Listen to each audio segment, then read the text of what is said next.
Hello there, and welcome to another video where we take a look at a nice piece of hardware that I ordered myself.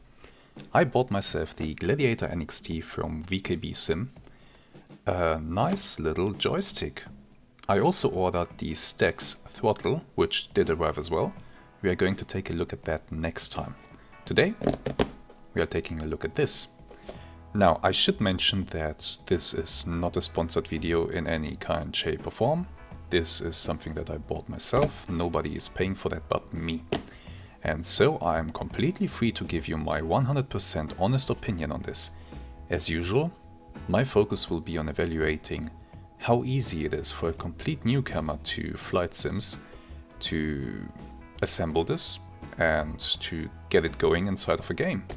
So let's see what awaits us. I didn't look into the package yet, so this is quite exciting.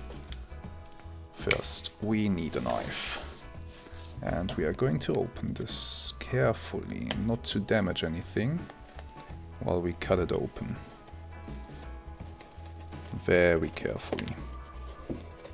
Don't want to accidentally cut something that's not supposed to be cut. You always want to be supremely careful when you do this. But I can see now, I needn't have worried, there seems to be some nice packaging inside. Okay, let's have a look. I can see that there are two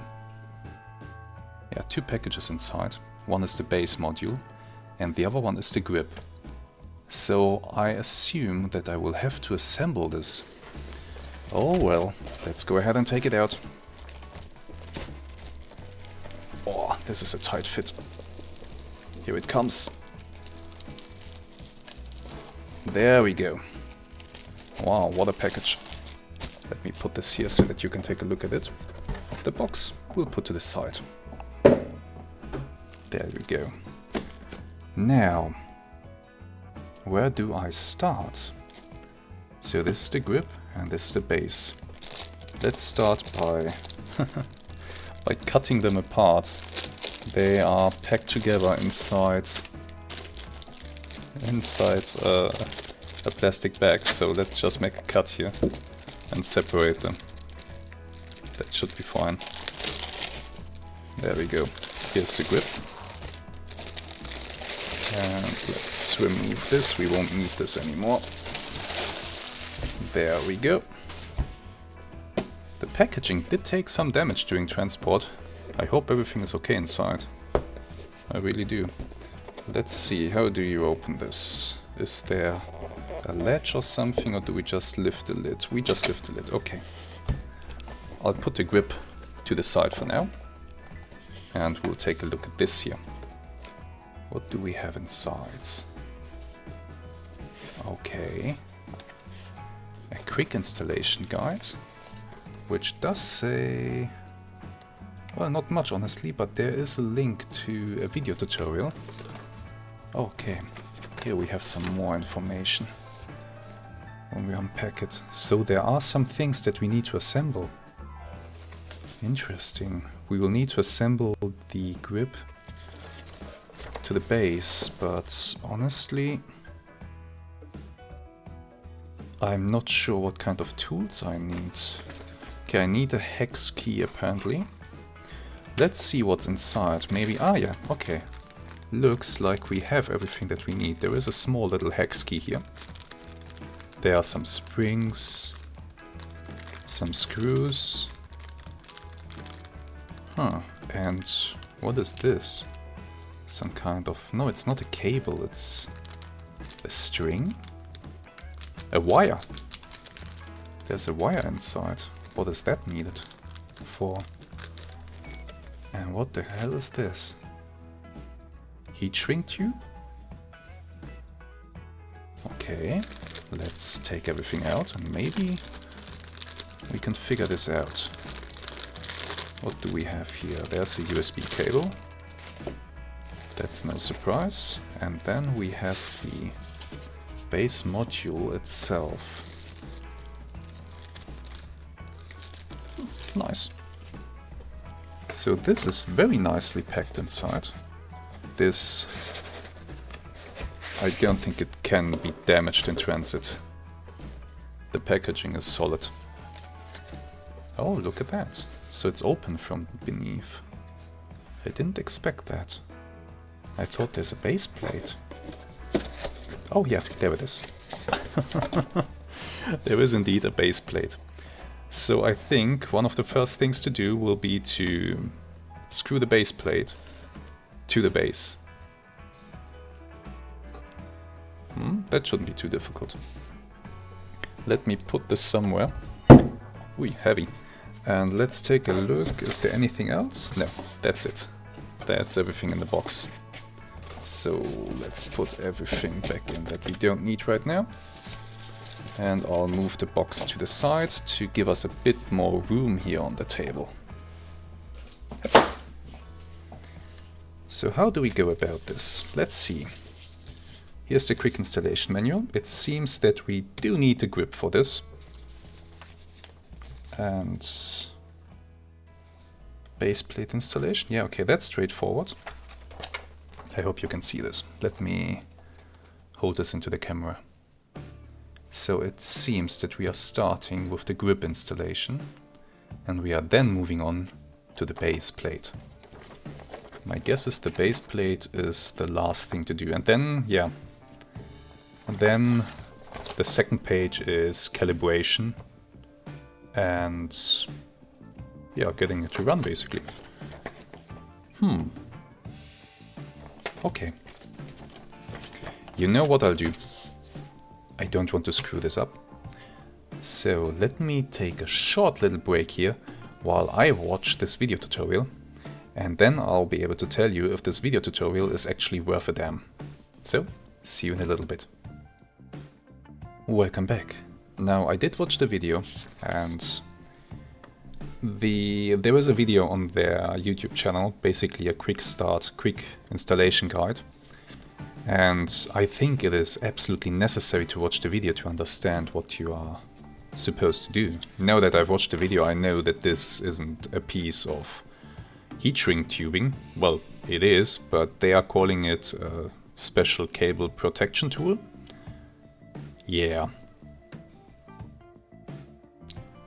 Just by looking at the pictures here in the quick installation guide, I don't think I would have been able to completely assemble everything the right way. Because nowhere here does it mention, for example, that you need this thing off again, that you need to take it off again after you have inserted the grip.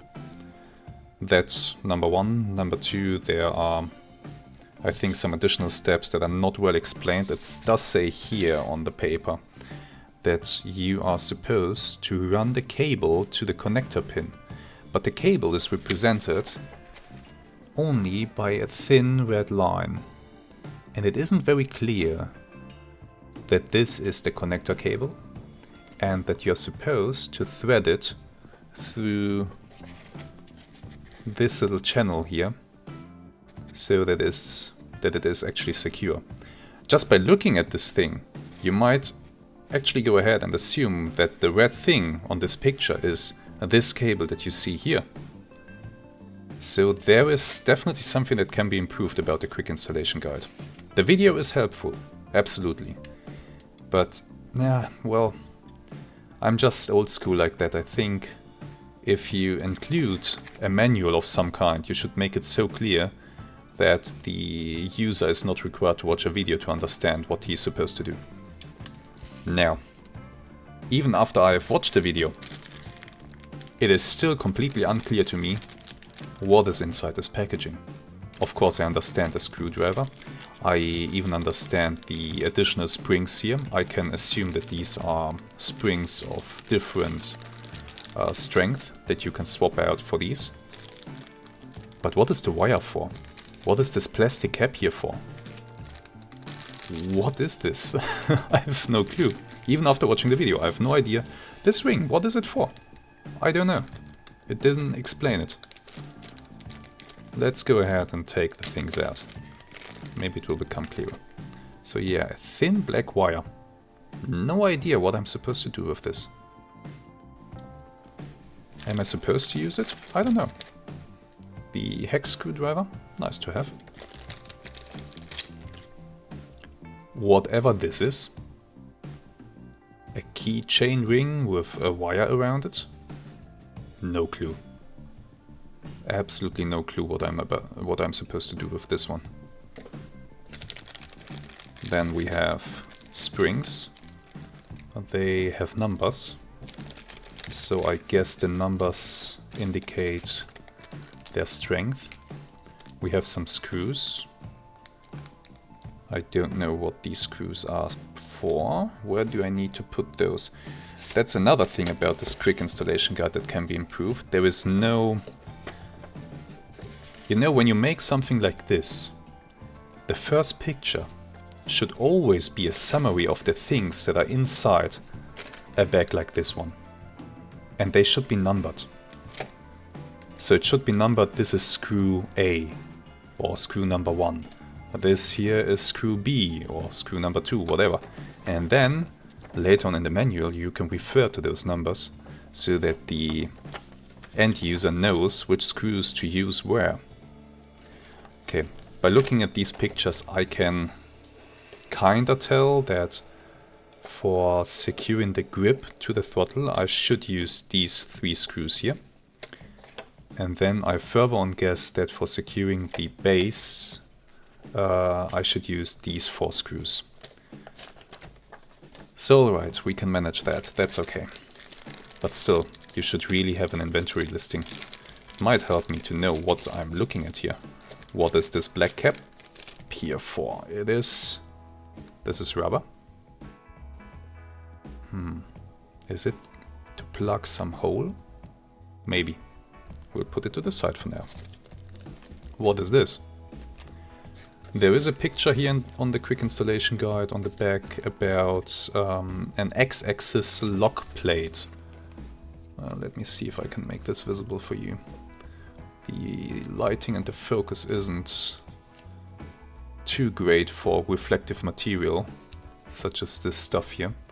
But apparently you can install this little plate to lock the X-axis, and it is explained here how to do that. So, yeah, you can do that. Why not? Maybe somebody needs it. Grip mounting only. Oh, okay.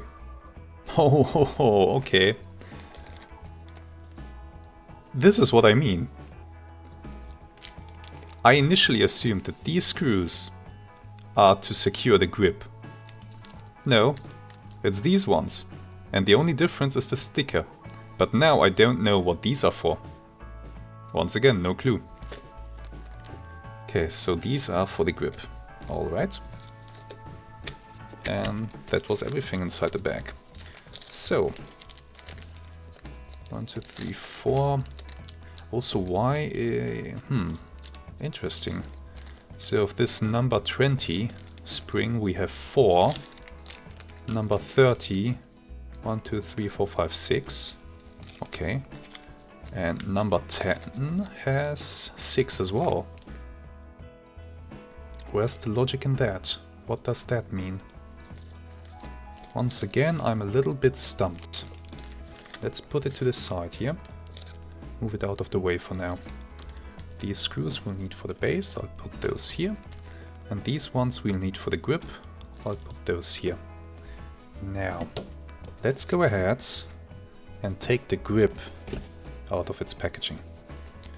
Let's see, yep, just lift the lid. And there we go. What do we have here? This is nice. Oh look, another bag with random stuff. Okay, there's the screwdriver. Okay, we'll take a look at that in a moment. Let's try to take out the grip. Okay. Gotta say, the packaging is nice. But here comes the grip now. I did order the right-handed premium KOSMOSIMA grip. And I gotta say, it does look good. Does look exceptionally good and... Wow, clicky. Nice.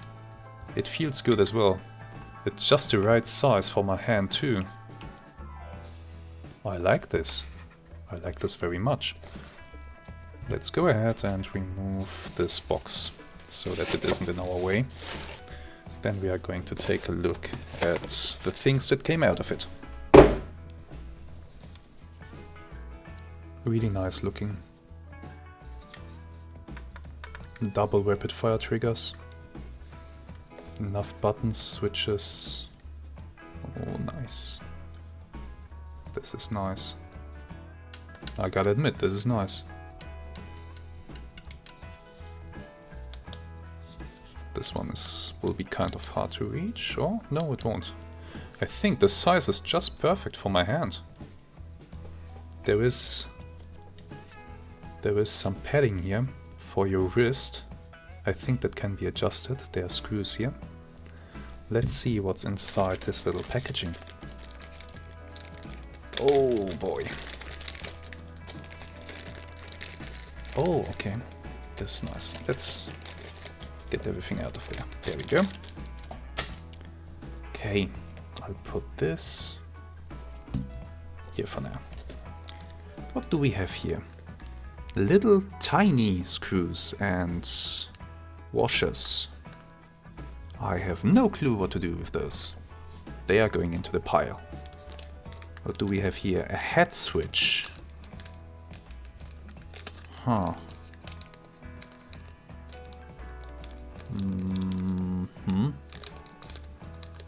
I'm stumped. No clue what to do with this. Let's put it here. Oh, what is this?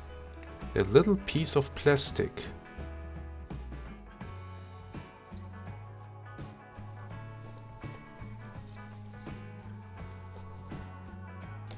No idea. And this, oh okay, this is pretty straightforward. This seems to be an additional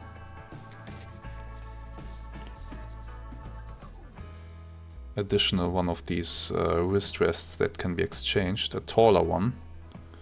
Not sure if I need the taller one. Yeah, well, maybe I do.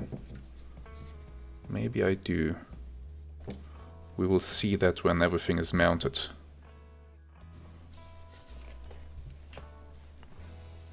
But that is what's inside this packaging.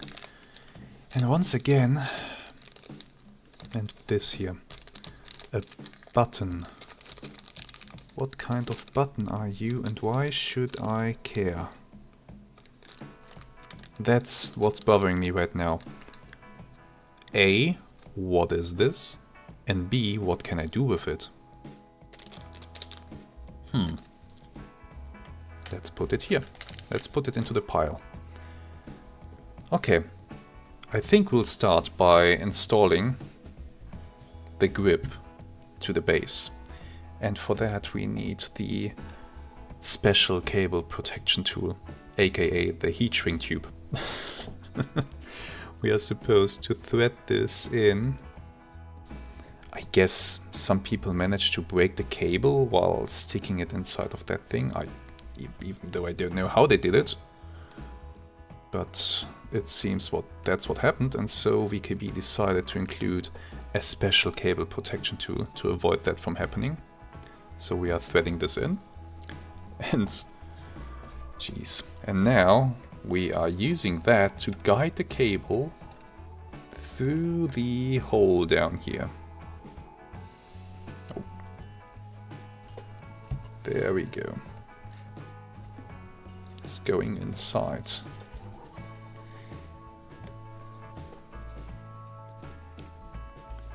How deep does it have to go inside though? Do I just push it in until... Huh. Good question. How deep does this go? Well, I think I'm there. Okay. Looks about right, doesn't it? I think so. Good. Let's put this down gently. And let's take out the screws that we need for mounting the grip. Come out. Okay. There you are. Put the little baggie to the side. And this is how it looks from beneath now. We have the special cable protection tool with the cable inside. And we are supposed to screw in the screws. Let me see if I can get this into view. You will see that there are this hole here and 2 additional holes around this thing. That's where these screws go. Now, let me remove the special cable protection tool, and voila, here is the cable. That's what we needed the tube for. I don't mind. And yeah, I can see that, I think it's visible, the plastic from the grip has reached up to this point. So I think we are good to screw it in. Let's see if I can get this done without breaking anything. Okay, so this goes in there.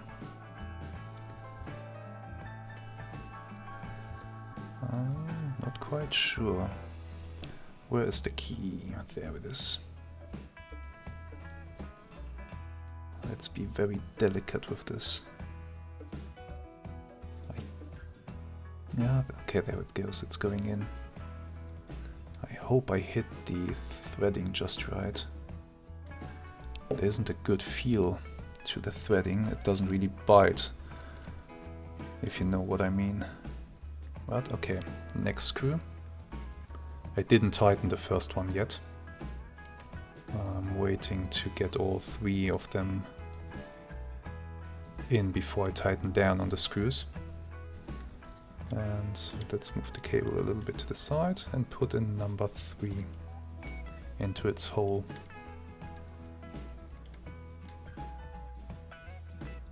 There we go. I think that's good enough. Okay, you will now see that we have these 3 screws positioned so that we can now screw them in. Let me try to do just that, and let's hope that nothing breaks and that I'm not doing this wrong. Would be quite an expensive mistake to make. Okay, screws are tightened. Maybe it will be necessary to tighten them a bit more sometime in the future, but for now it's okay. So we have tightened the screws, we have access to the cable. The cable, as they said, you need to thread it through this here, through this plastic thing, so that it's holding the cable in place. But they did mention in the video, not in the quick start guide, they did mention in the video that you should leave some slack to allow the joystick to move. But before we put the cable inside that canal, we should go ahead and connect it. And the connector pin is this one right here. That's where we need to connect the cable to. Let me see, it looks like it's going in this way. There we go. That's secured. And now we will clamp in the cable, but we'll make sure that it has enough slack so that it can be still moved. Let me use this screwdriver to push it in carefully. Don't want to break the cable, that would be bad. Very carefully. There we go. Okay, let's make a test.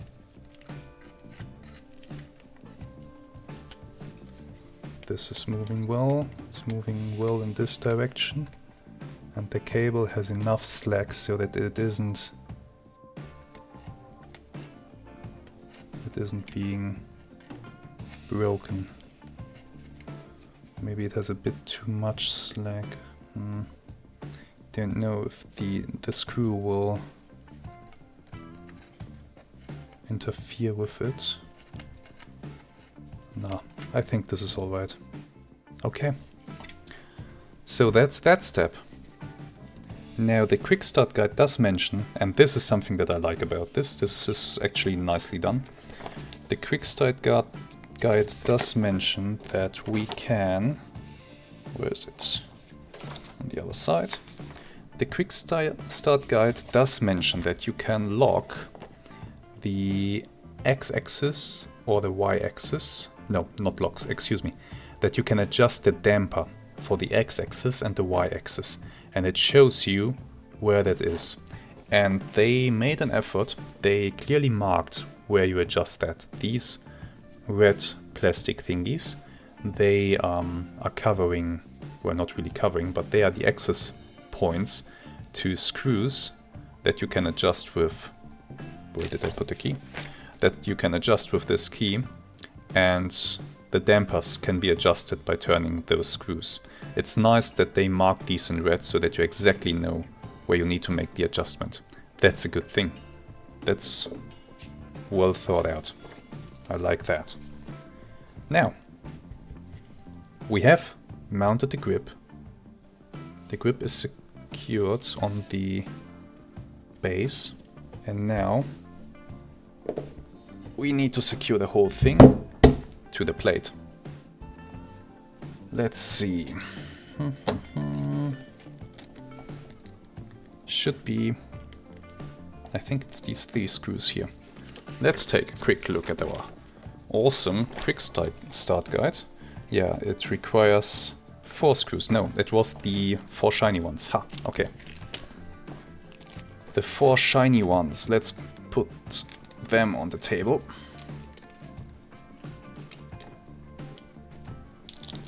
Number 4, come on. There you are. So, we will now... Wait, what kind of... Okay, we need to keep the screwdriver for that. Okay. This here has this cutout, and that cutout is supposed to go on the side with the printed logo. So you do this. Yeah, just like that. And now the screws are going inside of the holes. That part, at least, was easy.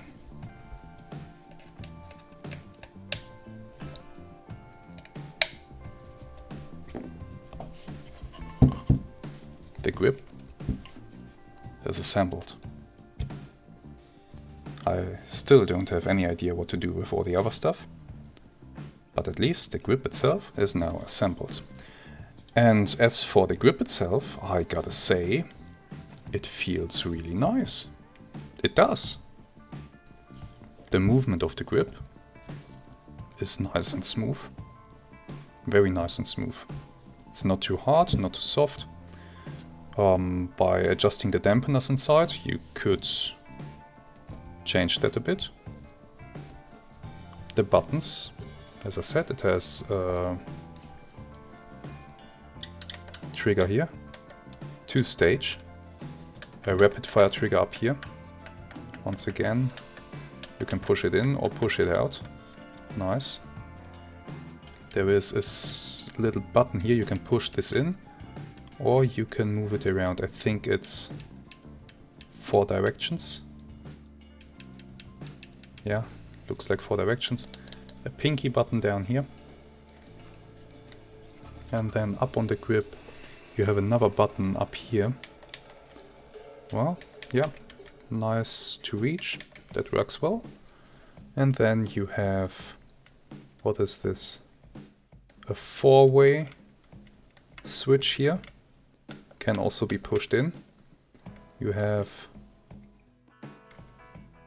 another 4-way. Yeah, that's a 4-way switch, which can also be pushed in. And then you have a little joystick here. That too can be pushed in. And finally, this red button. Nice. No, the build quality is excellent. Twist axis, that I will lock because I have the pedals. I don't need a twist axis on the joystick. To lock it, yeah, you can see it here. To lock it, you need a screw that you can thread in here. And my humble guess is that one of these screws that came inside the packaging, probably this shiny one, is intended to be used right there. So let's give this a go. I want to lock that in place right from the get-go. I don't need that axis. Little screw, come out. Now, do I need only the screw or do I need these washers as well? I have no idea. Let's go with the screw only.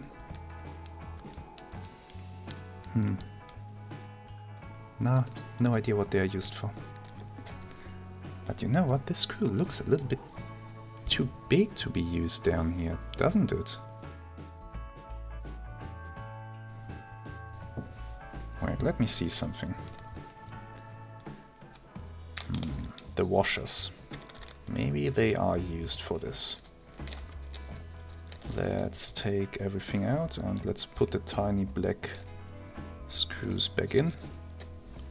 But let's keep the washers outside and let's try them with this screw. They do fit onto it. But are they supposed to be used with it? No idea. Could be. Let's leave them here for now and I'll try to thread this in. Move the grip. See if this even goes here. And you know what? I think it does.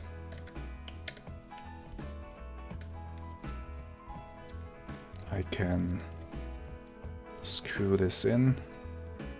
No problem.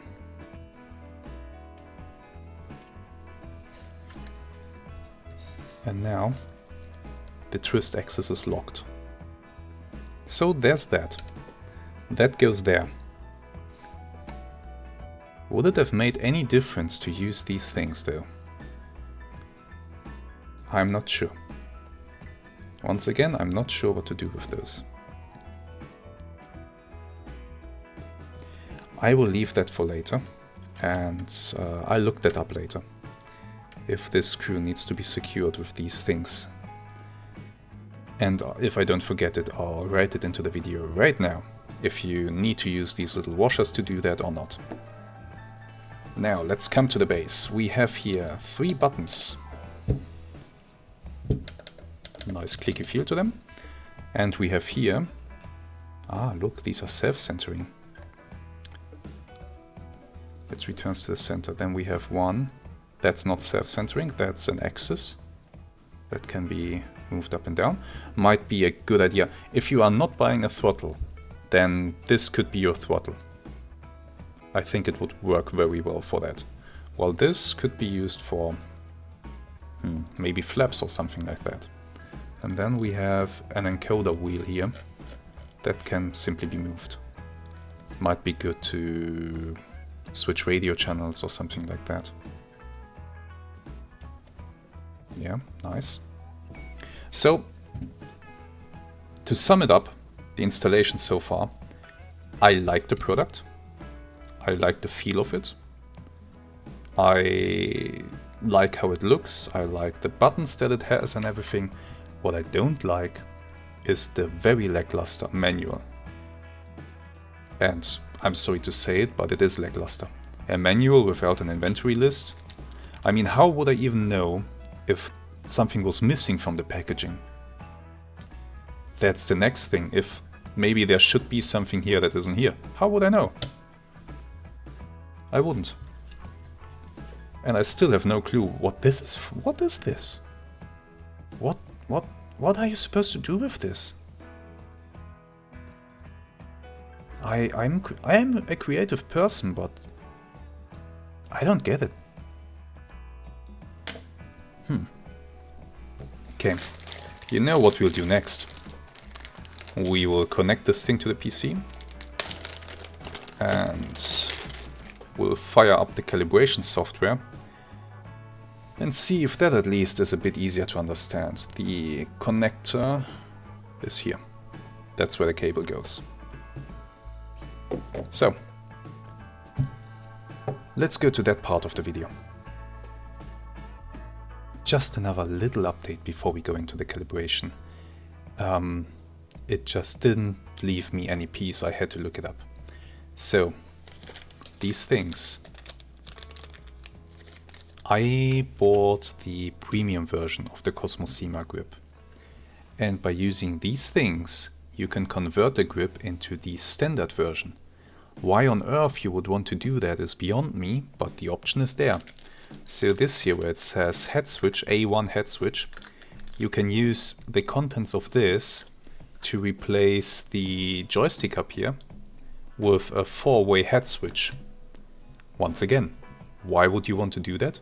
I don't know, because this can be used like a 4-way head switch. It can be programmed in the software, as far as I understand. So, and then if you press down on this, you can program it so that it switches between being a joystick or a head switch.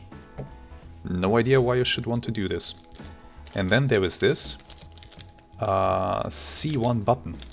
You can replace this thing here with a simple button.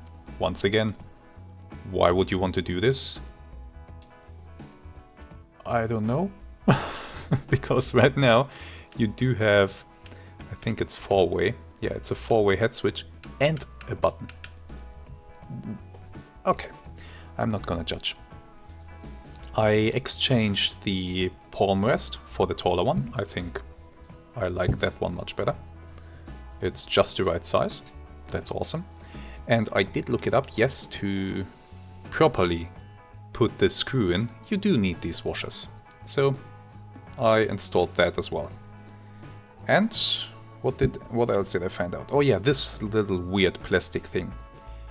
I still don't know 100% what this is, but I had a look at the joystick and I think I know where this goes. It's once again something that you can use to downgrade your stick.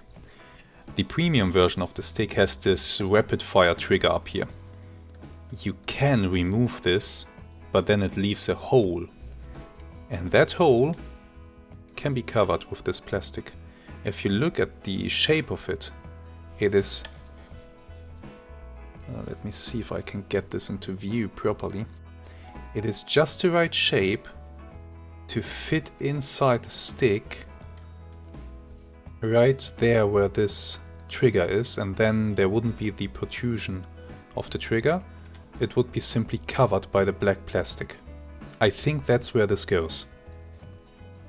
Now, as for the keychain and the wire, these wires, they are apparently a tool that you can use to remove the springs on the stick. There is a video explaining how that works. I didn't watch it yet, but that is a tool. So I think that should be mentioned in the quick start guide, but I'm gonna give them bonus points for thinking of a smart tool, a smart and simple tool to use. That's actually a nice thing. Okay, I still don't know what these screws are for, or these ones. No clue.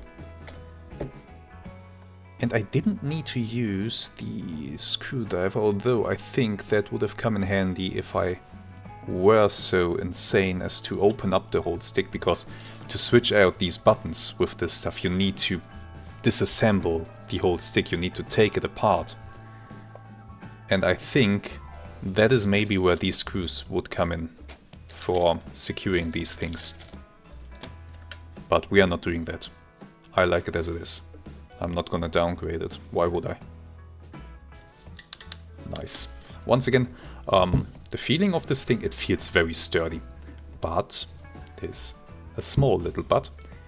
It could be a bit heavier. Because if I am not careful, see that? I can easily move the base while moving the stick left to right. So if this was a little bit wider or just a little bit heavier, although it is quite sturdy and heavy, maybe it's just me, maybe I need to install softer springs.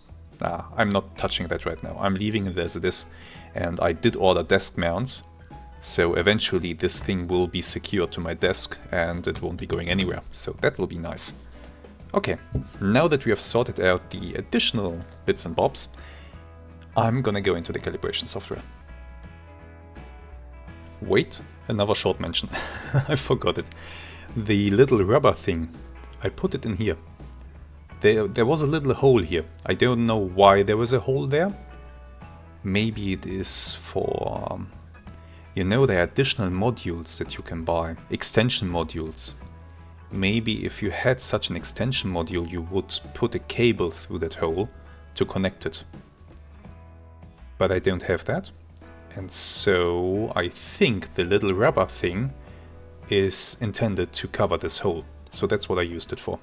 I took off the plate again, put that rubber thing in and secured the plate. And now there's no more hole. Nice. Okay, now we are going into the calibration software.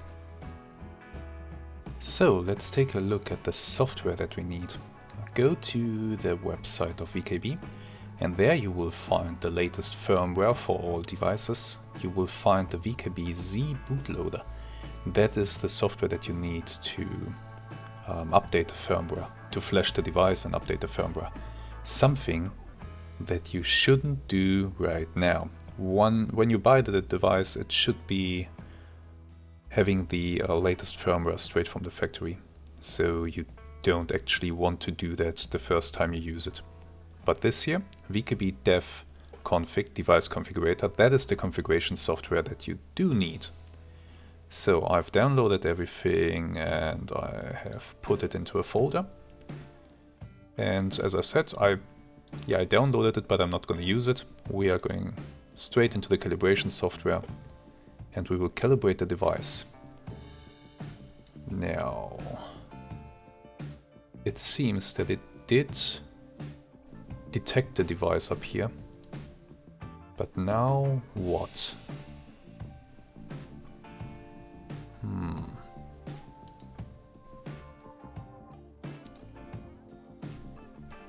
Restart device.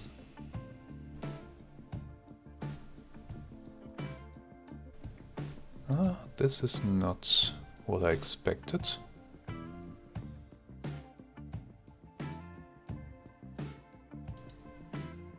Okay, that's just changing the skin. Maybe I need to double click that up there. Ah, there we go. Okay, so you need to select the device, and now it says you need to calibrate the controller. So that's what I expected. Let's hit OK and see what happens. Nothing. Good. Let's see, what do we have in this software? This software, as I understand, is extremely powerful. And just to get the device running, you don't actually need everything. What we will need to do right now is to go into test down here, switch over into axis, and that will show you the readouts for the different axes. Now let me turn on the camera again so that you can see what I'm doing with the joystick. And we will now hit this up here and start the calibration. There we go, calibration is started, and now we move the joystick through its full range of motion. Smooth movements. Just move it a few times into all different directions. Make sure that you really move it through its full range.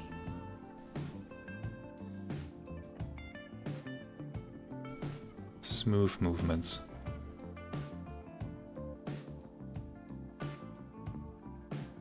And the device will calibrate itself. Let's move it up towards this. Let's move it kinda clockwise. No idea if that's required, but let's do it. We can see that the readouts are working fine. It's again full forward, full backward, left, right. Seems to be working well. And now we should also calibrate the joystick up here.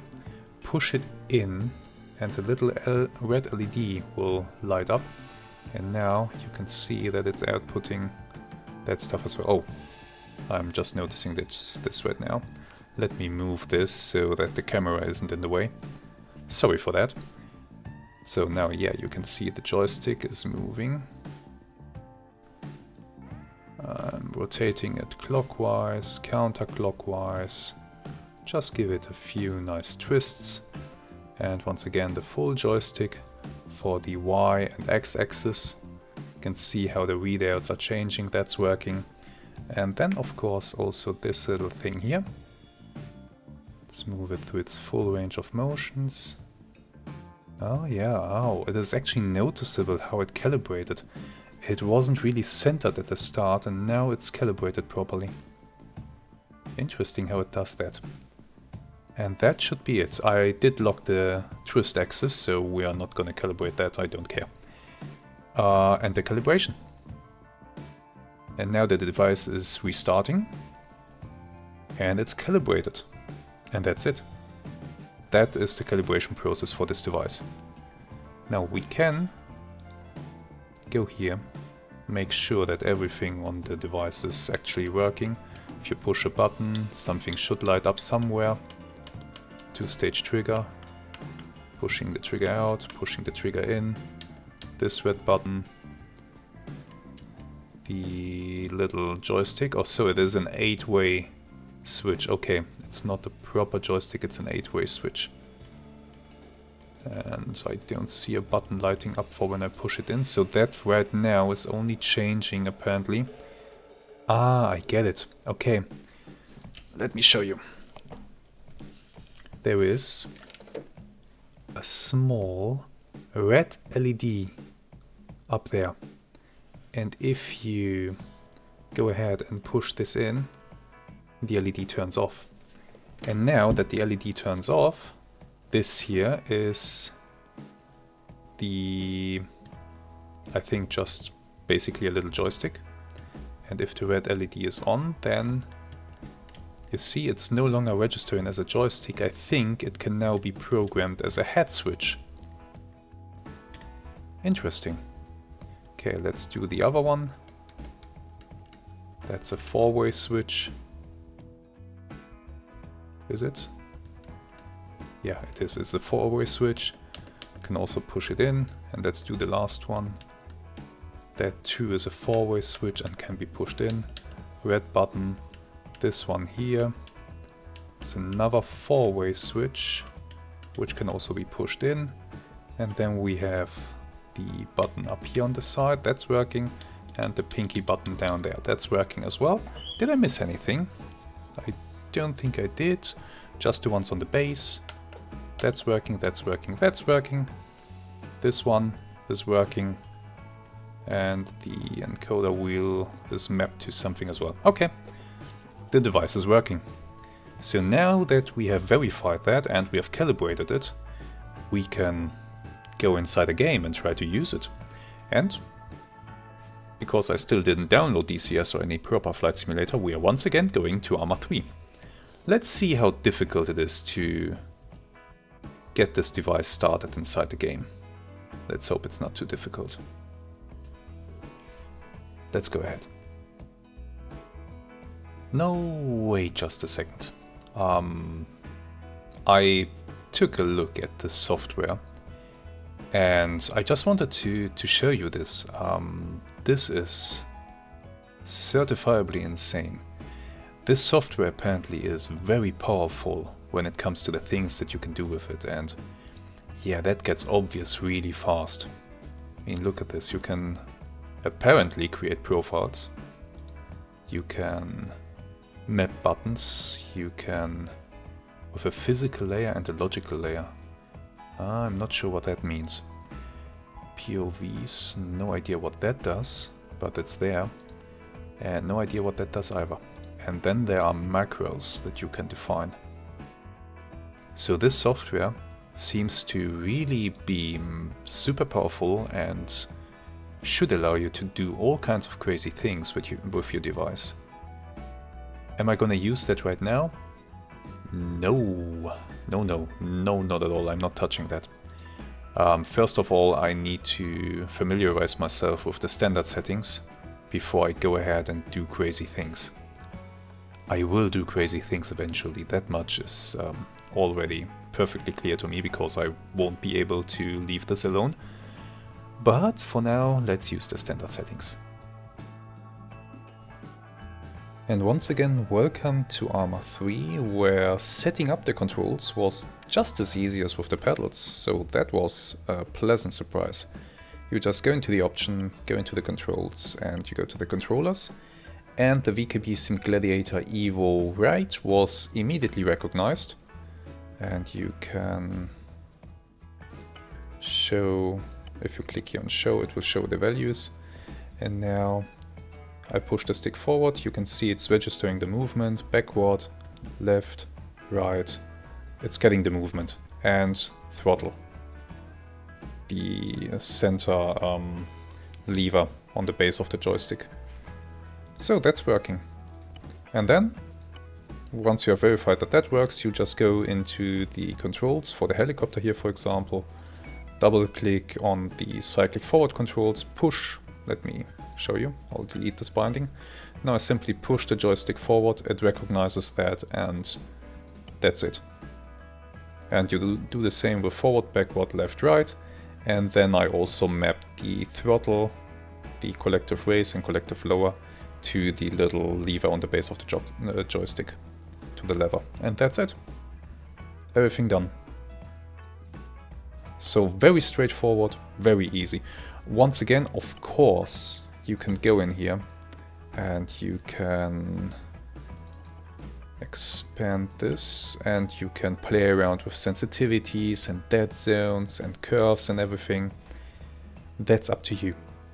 That's something that you can do in the game. I think that's also something that you can do in the VKB software. But that's completely up to you if you want to do that or if you want to go with the standard settings. I'm just gonna do a quick test here, so I'm not gonna use up too much time to do all that stuff. So we're in a helicopter, and this time if I look down here you can see I'm moving the joystick and it's not trying to violently center itself like it does when I'm using the mouse.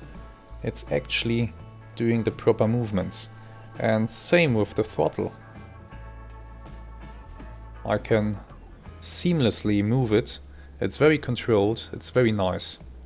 So just this joystick without an additional throttle is plenty enough.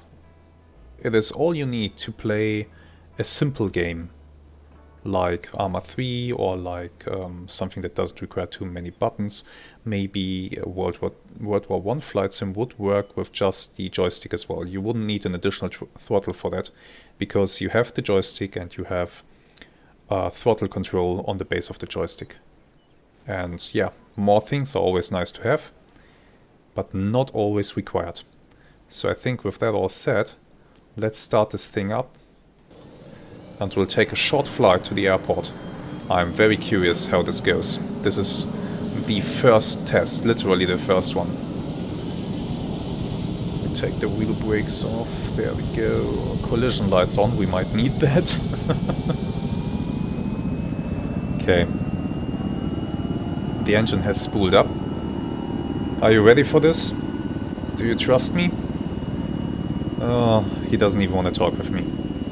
Okay, release the wheel brake and throttle up.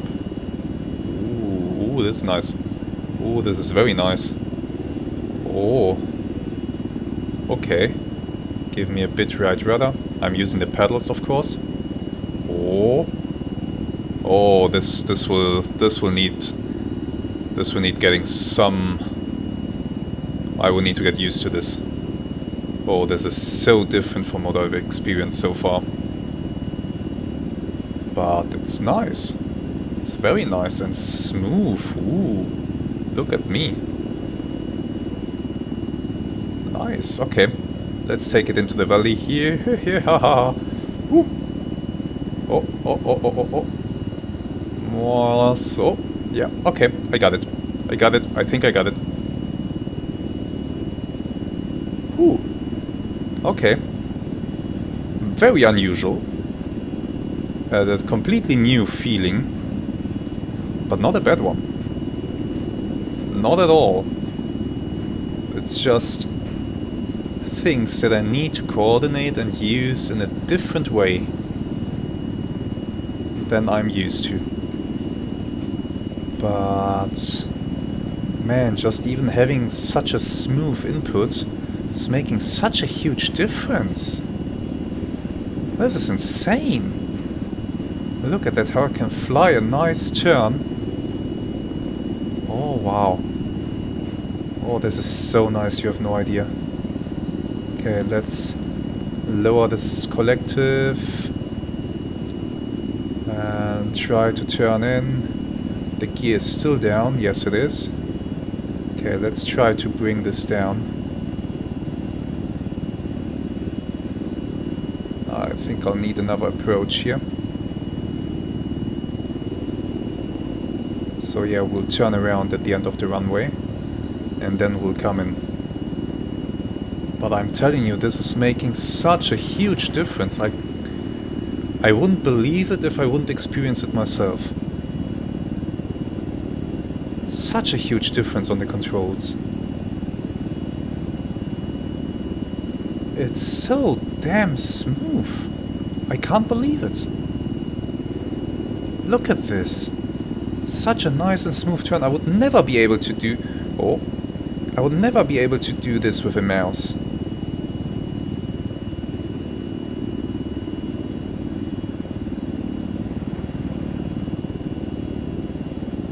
Okay. We're coming in. Brace. For impact. Okay, let's be careful with this. Line up on the runway, try to get some speed out of the system. Slow it down, and come down onto the runway nice and smooth. Give it a bit more juice. Line up with the pedals. And there we... Oh. Counter steer. And there we have it. Wow, wheel brake. This is awesome. Such a smooth movement. Dude, that wasn't half bad, was it? Oh man, this is great. This really is great. I'm so gonna enjoy myself with this stuff. You have no idea. Yeah, I'm satisfied. Let's go ahead and turn off the engine. Keep the wheel brake on. Now, that was literally the first use of this joystick. And I couldn't be happier with it. It feels amazing. Of course, I need to get used to it. It's a completely new world. But just from this short flight, I can tell that this is making such a huge difference that it can't at all be compared to flying with the keyboard and the mouse. I should have done that much sooner. I mean, bought this thing. This is amazing. But yeah, for now, let's conclude our little review for today. So, this joystick, not the cheapest, but I think in that price range it is the best joystick that you can get. Period. And that's also what many other people on the internet say, and I can see why, and I can absolutely agree with that. Assembly, not as straightforward as I would have liked. I gotta be honest there. They should include a listing of the items that are inside the box. Just list the items and write next to them, what is this? Really not a huge thing, and it would help somebody who has no experience with this immensely. Build quality of the joystick. I think it feels very sturdy. It looks to be well built, durable, and I foresee that I will have lots of fun with this thing for many years to come. So there it gets an absolutely excellent result. Now, setting up the software. Software of the device seems to be extremely powerful, with many advanced functions that are not required for, let's say, a first flight, but that will be definitely very useful when we go into something like DCS. Of that I'm sure. Setting up the joystick inside the game, at least in Arma 3, extremely easy. An idiot could do it. It's super easy. And I hope it will be just as easy in other games. So, in conclusion, this joystick is excellent. This joystick is very excellent, and I'm very glad to have it. Would I buy it again? Oh, absolutely. Would I buy the premium version again? Definite yes. You can't have too many buttons. And the rapid fire trigger will come in useful, of that I'm sure. So, with that all said and done, I want to thank you very much for watching. Let me know in the comments if I maybe missed something, if there's something that I should consider doing with this thing, and what you think of this video. Next time we will take a look at the Stax standard throttle from VKB. I hope the assembly process is a bit more straightforward, but considering that it is a huge throttle, I'm a little bit apprehensive. We'll see there. For now, once again, thank you very much for watching. I do hope that you enjoyed this video, and I do hope that you are looking forward to the next one. Until then, have some really great days, and goodbye. I'm gonna fly a bit more.